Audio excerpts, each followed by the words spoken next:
Hey,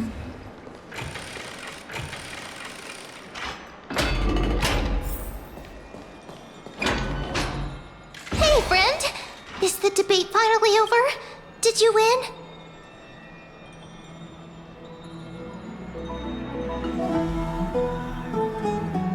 What a glorious defeat. You sure know how to look on the bright side. Well, moving on. I was hard at work even while you were at the debate. I borrowed a mountain of books from Cass to see if I could find a way to solve your problem. Let's see. I still have only 32 books to go. Really? Oh, that's fantastic news. I knew it. Hard work always pays off. Especially if you're as diligent as Ma'am.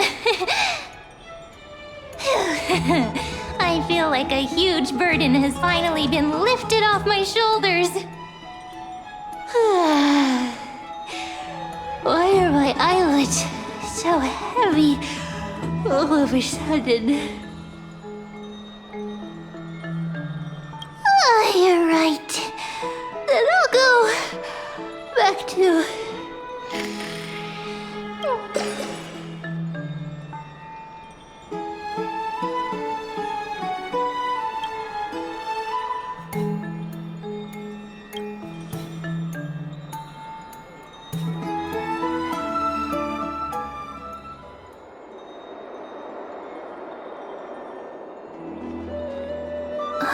Cass?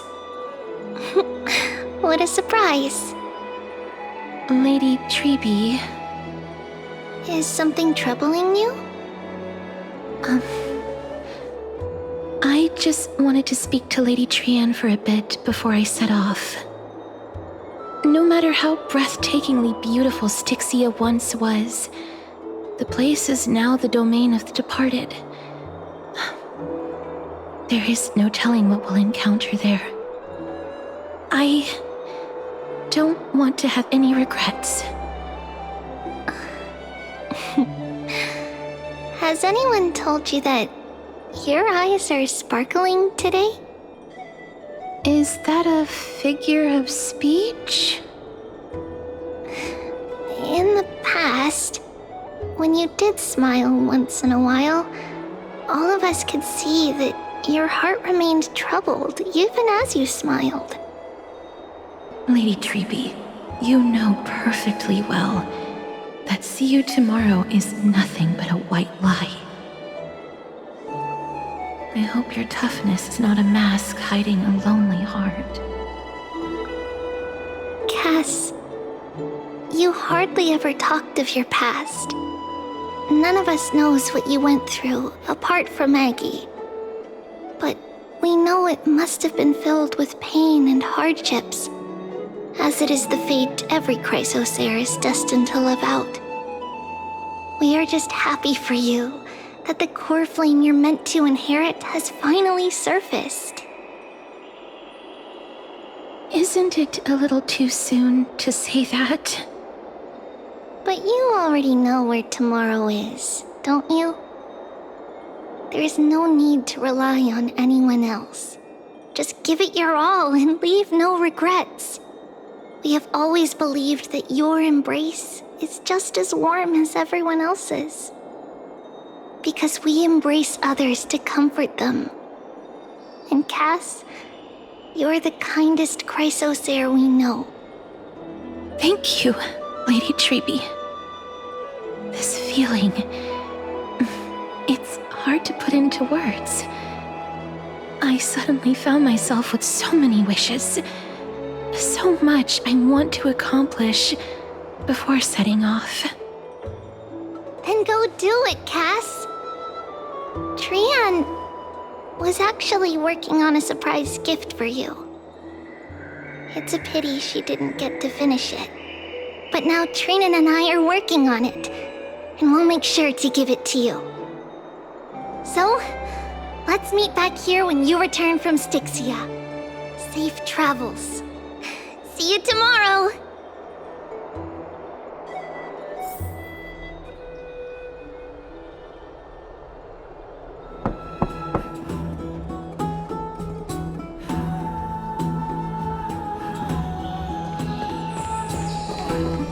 It's me.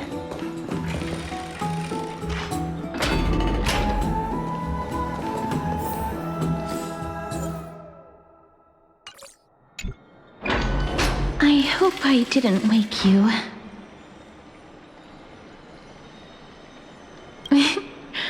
I'm glad to see you're as full of life as ever. I'm here because of private matters, actually.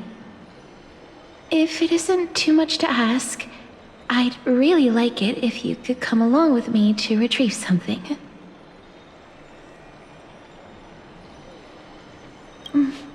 Aren't you going to ask me what it is? It isn't a long way from here. Shall we?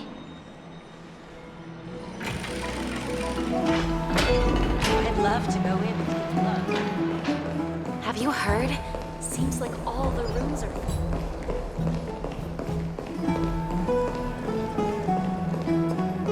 Faith can dispel the black tide. The streets are packed. I want to vote! Tell me how I can vote! Take your ceramic shard engraved with the Kephili rune, select the Council of Elders in your heart, and pray silently until the shard registers your choice. Then toss it into the Dolium. The Council of Elders? More like the Council of Buffoons! The Black Tide took my hometown long ago! Who are they kidding with bringing back Erechrysia? It's all a sham to create their own Erechrysia in Akama! The Titans are just. So long as we do not overstep our bounds again, we will not incur divine wrath. Oh, please. The time when these deranged Titans should have vacated their spot to the demigods is long overdue. You'll see soon enough, you old fogey. And I pray that Talanton smacks some sense into you with their scales. We shall see how this turns out. That was quite a spectacle.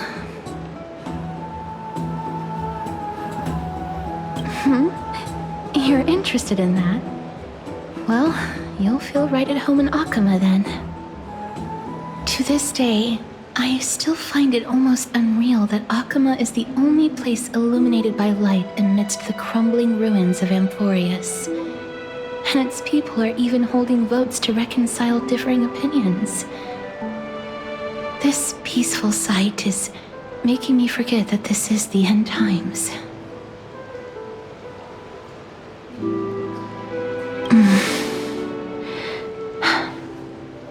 Before coming here, I had lived for many years in Idonia, a city of rime and frost.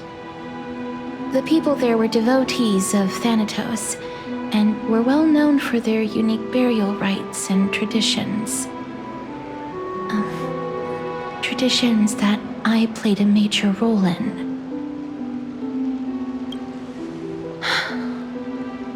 Yes. You now know me as the Mortician of Akama. But back in those days, I was Idonia's Maiden of War. I was trudging across the frosty plains on my own when the Idonians found me. They saw the curse in me as a blessing from Thanatos, and believed that my hands could correct the Erechrysia's mistake and lead them to meet the great god of death. They provided me shelter, but in return, I was expected to grant merciful deaths to war captives, prisoners bound for execution, and heroes alike. Yes. No matter how kind or cruel the means, nothing can change the essence of death. Taking away someone's life is never worthy of religious worship. I can't do it. Their voices, they pierce my ears. The pleading, the thanks.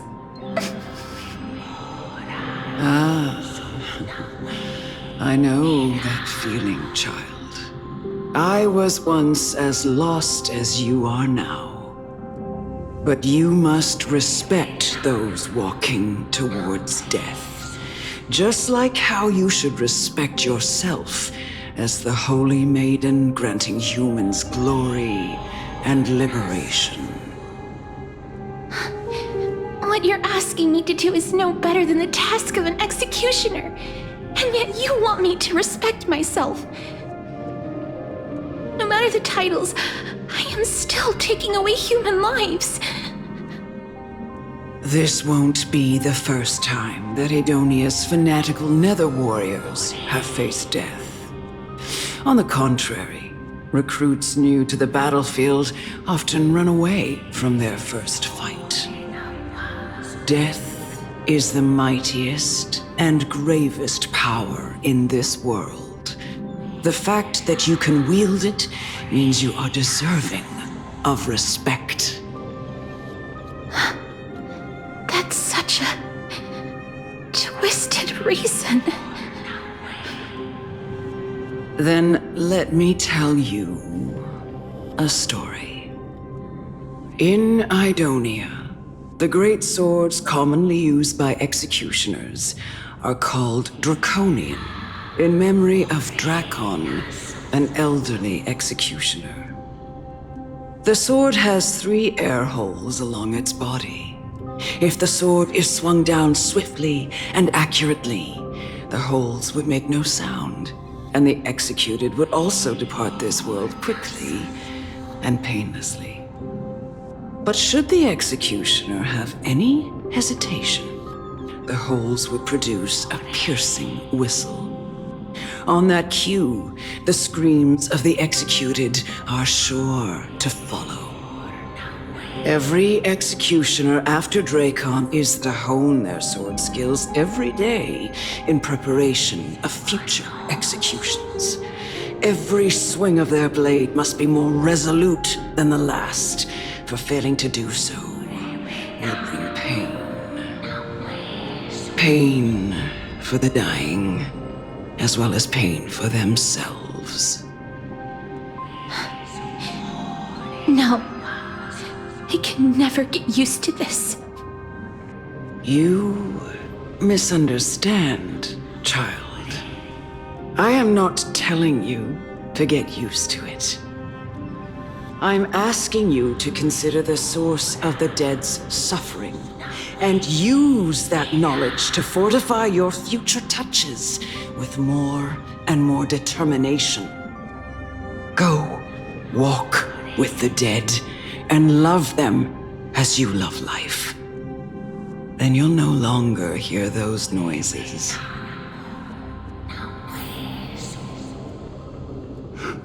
Please, don't kill me. I don't want to die.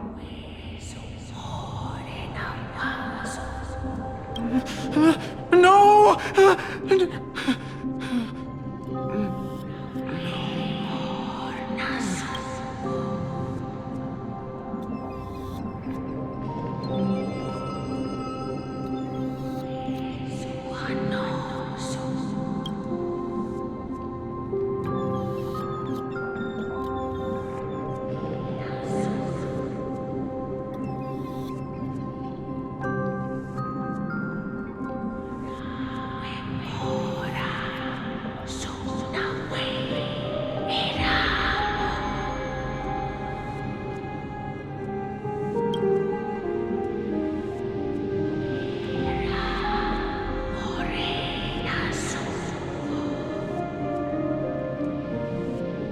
May you gain some insights through his sacrifice.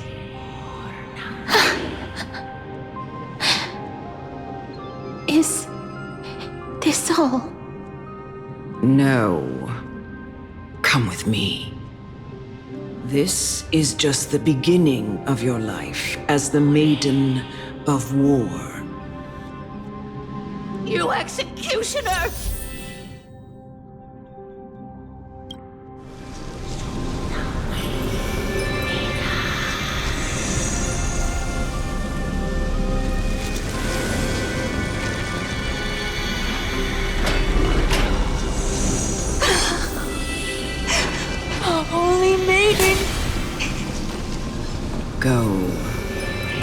her glorious death.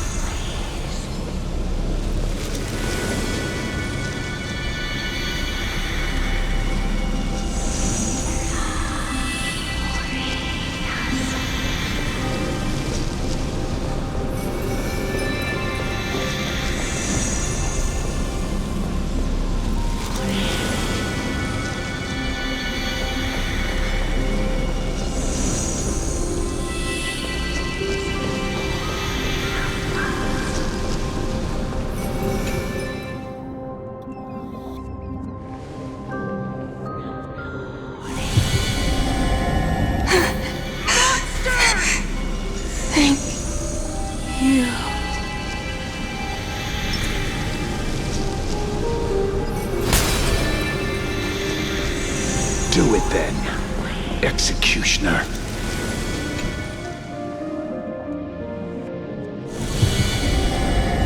I curse you to live in eternal pain. Please, grant me release. You know what...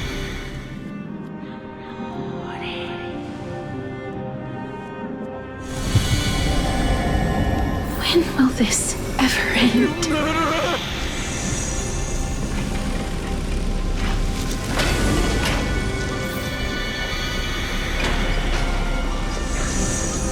Come. Fulfill your duty. What are you trying to do with me? I have aged. The time has come for me to heed the summons of Thanatos and journey to their domain. The final resting place of every Idonian. You're not that old yet. You still have many, many years ahead of you. No. I'm already dead. For I have come to fear my declining health and impending death. Castorus, will you give me one last chance to charge towards fear and prove that I am no coward? I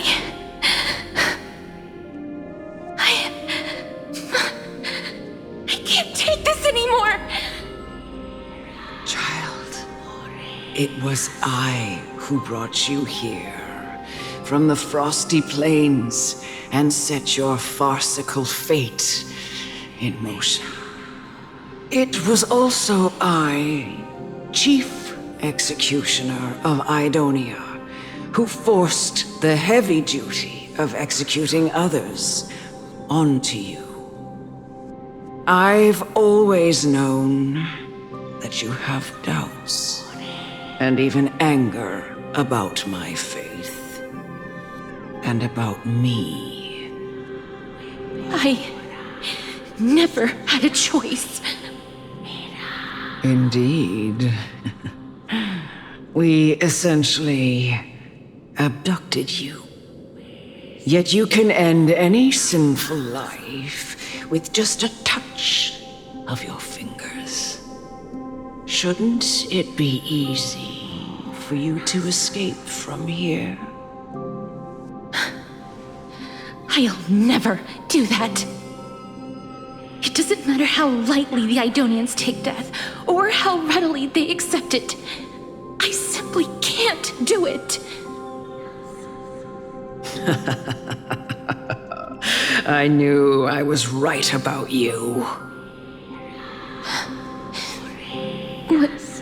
What do you mean? I've taught you and cared for you as my own daughter all this time because of this blessing that's been with you since your birth. I know no one else in the world would understand the weight of life and death more than you do. In the eyes of an Idonian, death is the end of all life.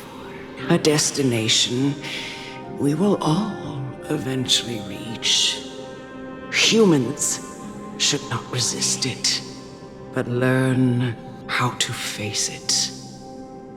You can only live your life to the fullest after understanding this principle. And when you do, even if you eventually leave Idonia's protection, even if you must carry the curse forever, you can live with your head held high, like everyone else. No! How can I? Come now. It's time. I've already taught you all that I know. Show me that you are a fitting holy maiden, or at least that you possess the resolve to become one. Come now. It's time. I've already taught you all that I know. Show me that you are a fitting holy maiden, or at least that you possess the resolve to become one.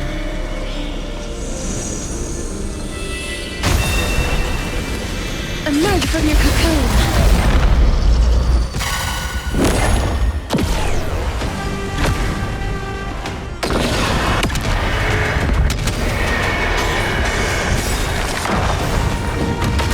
Data secure. Net markers activated. Time for a good old counterattack.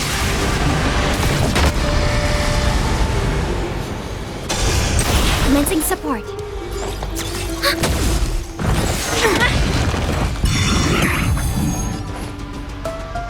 Time to cleanse the field. Return to dust!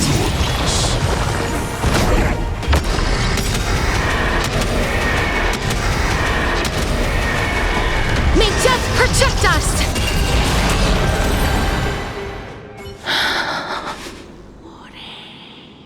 This was the last time I followed her command. I gently touched the elderly woman before me.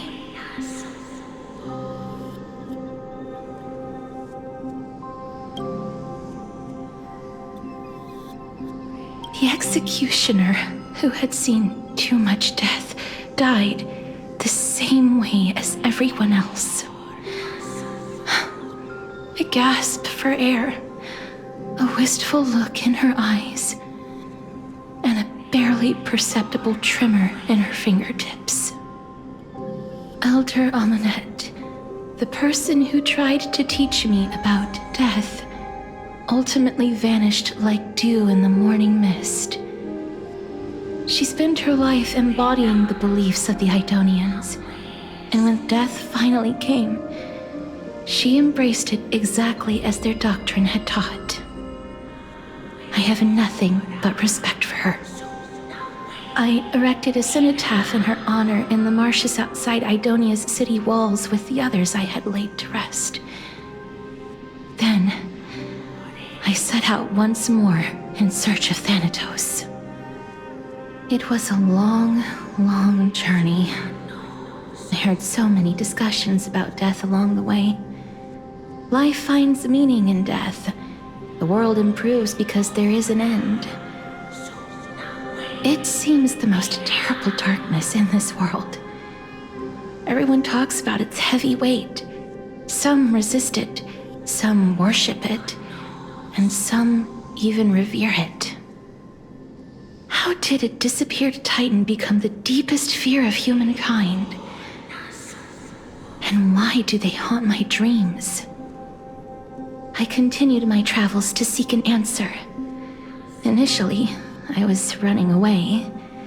Then, I started searching for it. And now, at the end, I just want to know if my touch, if my embrace, can do more than taking things away. Can I make anything?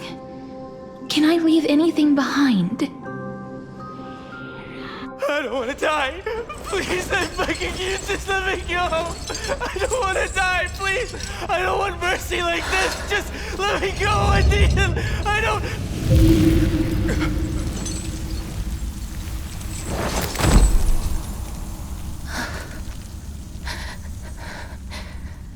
I hate these icy hands.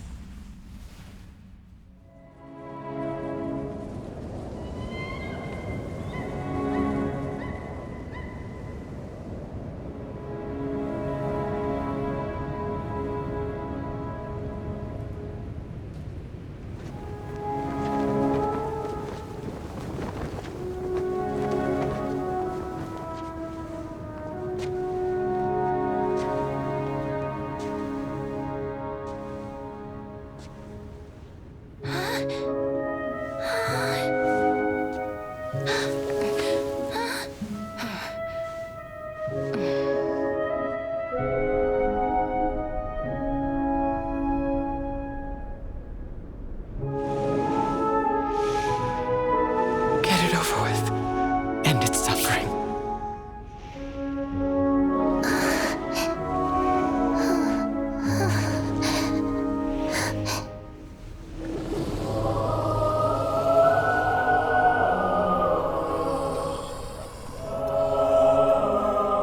The Reaper has blessed your hands. Only you can grant them peace.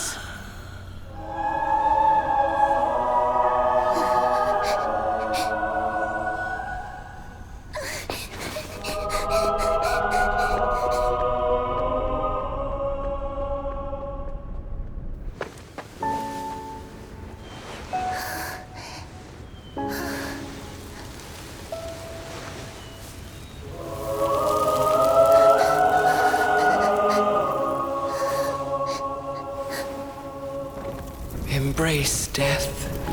Walk alongside it.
Is that you, Casterus?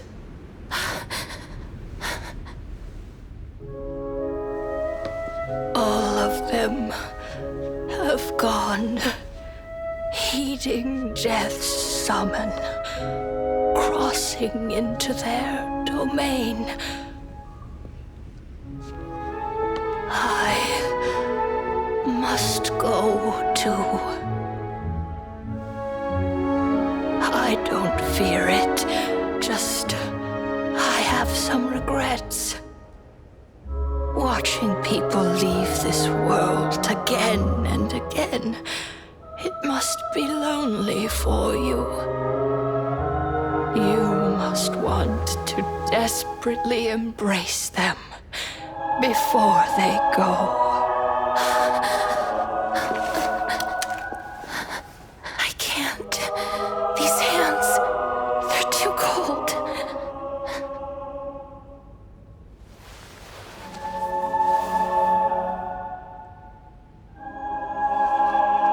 But Big Sister Castoris, your hands are so warm.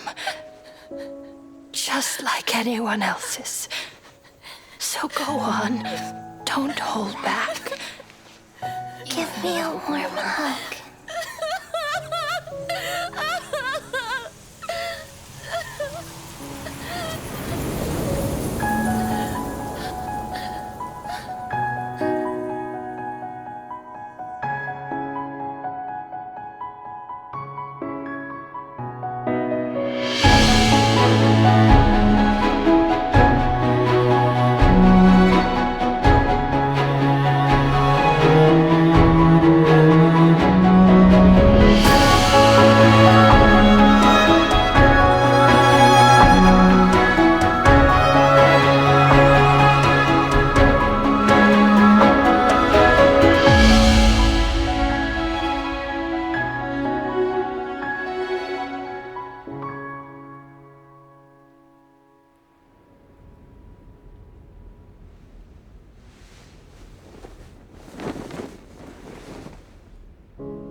Like these really be warm?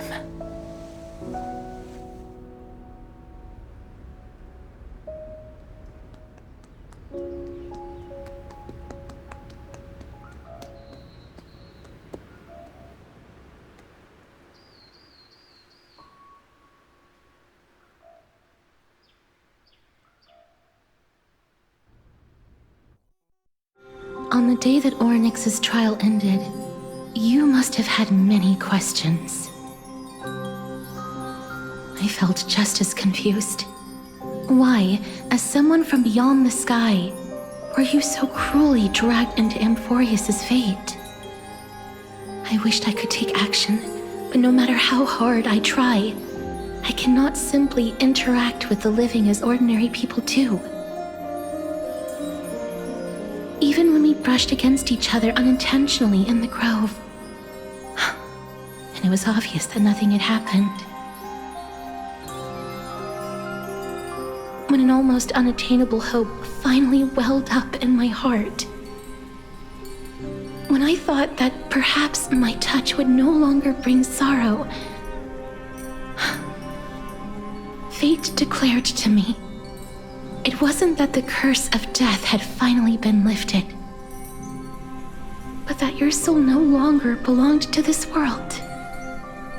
And there was nothing left for my hands to take. Nothing. And did I really think this time would be any different? It's not that I don't understand this reality, just that I'm unwilling to accept it. Having walked such a long road, I am still unable to find the answer to life and death.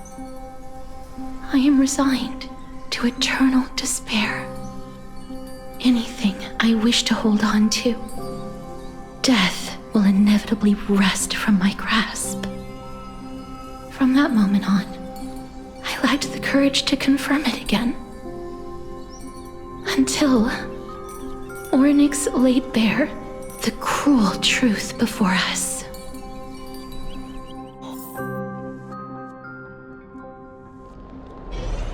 But now, perhaps I might have one last chance. Long ago, Trinan read a prophecy to me. At the end of the Sea of Flowers, the souls of the living shall warm thy fingertips, and after an embrace, there shall be eternal separation. I found no surprise in it, for her words sounded not like a foretelling, but a perfect reflection of my past. Embraces in this world are born of reunions. Yet, my touch speaks only of farewells. In that moment, I had no doubt that this destiny would weave itself through the entirety of my life. And yet, things have taken a turn for the better. Now that I can finally have an audience with Thanatos, perhaps I can rewrite the meaning of that fated prophecy. I have no reason not to give it my all.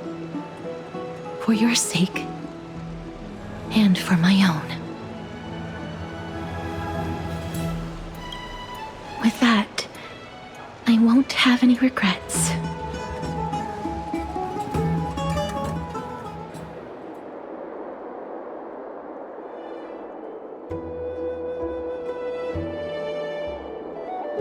Let's put that aside for the moment. We've arrived. I want to retrieve a small gift I specially prepared for you. I made it myself, like the trinket I gave Lady Trian. I want to leave something for everyone, if possible. The journey to seek an audience with the Death Titan cannot be an easy one. I want to make full use of every moment I have before we depart, so that I don't have any regrets. Then, perhaps you can have a look at it first. You don't have to take it if you don't like it. Look, it's right there. Huh? Where did it go?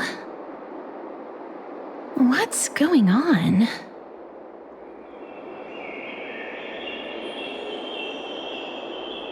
Just some handcrafted trinkets. Things that shouldn't catch the eye of thieves anyways. What's this? The coin of Zagreus and a slate.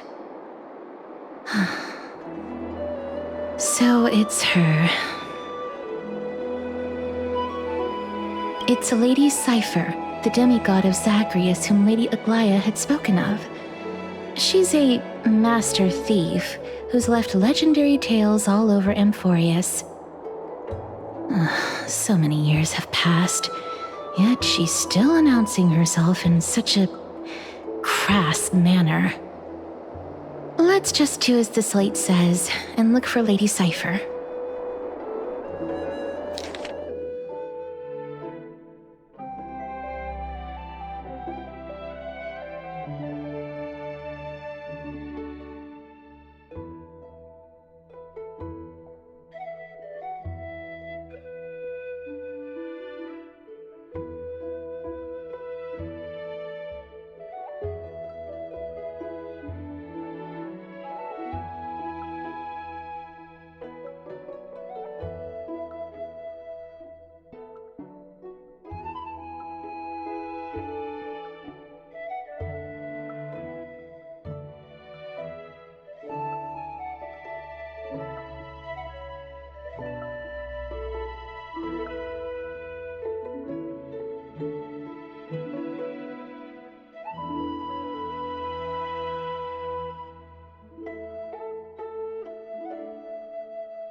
Look, it's right there.